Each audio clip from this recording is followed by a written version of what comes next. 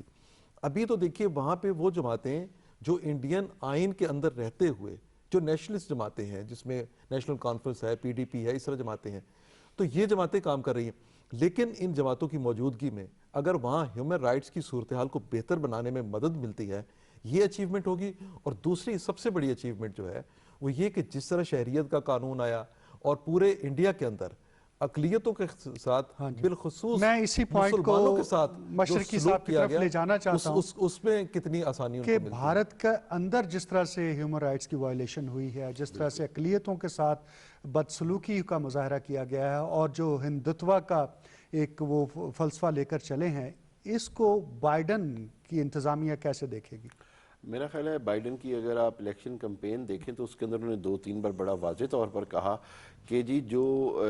ایسے قوانین بنائے جائیں جو انسانی حقوق سے متصادم ہوں گے ان کے اوپر وہ آواز اٹھائیں گے. اور دیکھیے اگر ایمنسٹی انٹرنیشنل جیسے اداروں کے دفتر بند ہو جاتے ہیں ایک ایک رپورٹ دینے کی وجہ سے، پورے ملک میں پورے بھارت کے اندر اس کے دفاتر بند کر دیے جاتے ہیں اور انسانی حقوق کی پامالی ہوتی ہے، اقلیتوں کے حقوق کے کوئی نام لیوا نہیں ہوتا، تو میں سمجھتا ہوں کہ جو بائیڈن ایک ڈیموکریٹک